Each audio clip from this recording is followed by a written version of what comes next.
नमस्कार, मी आहे नम्रता आणि मी तुम्हा सर्वांचं पुन्हा एकदा स्वागत करत आहे माझ्या चॅनल सखी गृहिणीमध्ये. आणि आज मी बनवणार आहे व्हेज दालचा.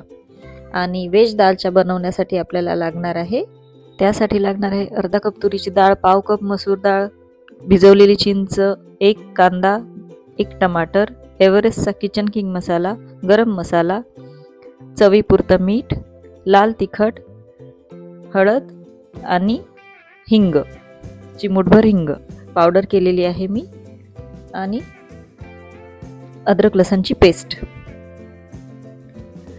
हा चिंचेचा कोळ तयार करून घेतलेला आहे मी, आणि दोन्ही डाळी मिक्स करून कुकरला शिजवून घ्यायचं आहे.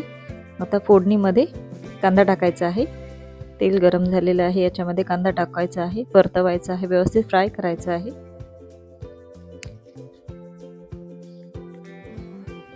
कांदा व्यवस्थित फ्राय झाल्यानंतर याच्यामध्ये अद्रक लसणची पेस्ट टाकायची आहे.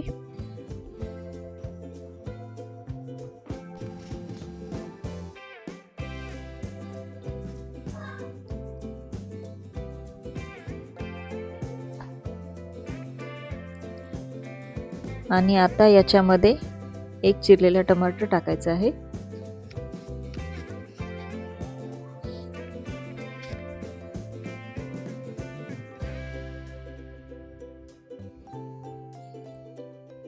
टमाटर व्यवस्थित फ्राय झाला, व्यवस्थित शिजला तेलामध्ये, म्हणजे याच्यामध्ये बाकीचे मसाले टाकायचे आहेत.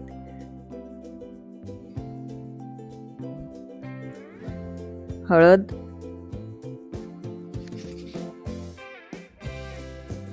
लाल तिखट आवडीनुसार, आपल्याला जेवढं तिखट पाहिजे असेल त्यानुसार आपण तिखट कमी जास्त करू शकतो. आणि आता याच्यामध्ये एव्हरेस्टचा किचन किंग मसाला टाकत आहे मी. आणि आता जो खडा मसालाची पावडर आहे ती टाकायची आहे. हे सर्व झाल्यानंतर डाळीमध्ये चिंचेचा कोळ टाकून मिक्स करून घ्यायचं आहे. आणि आता ते आपल्याला या फोडणीमध्ये टाकायचं आहे.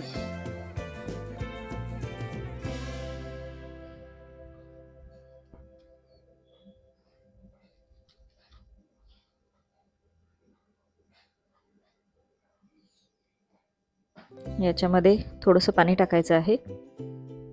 आणि आता एका दुसऱ्या गॅसवर आपण तडका तयार करूया. तडक्यासाठी आपल्याला तडका पॅनमध्ये अर्धा चम्मच तेल घ्यायचं आहे. याच्यामध्ये जिरं, बारीक चिरलेला लसण आणि थोडंसं लाल तिखट टाकून तडका तयार करायचा आहे. आणि आता आपल्याला याच्यावर टाकायचं आहे.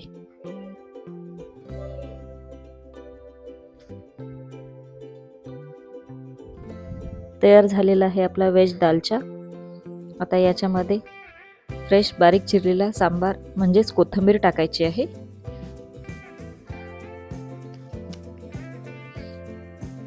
तुम्हाला जर हा व्हिडिओ आवडला असेल तर प्लीज माझ्या चॅनलला सबस्क्राईब करा आणि शेअर करा, लाईक करा. तयार आहे आपला व्हेज दालचा. हा आपण भातासोबत, पोळीसोबत खाऊ शकतो.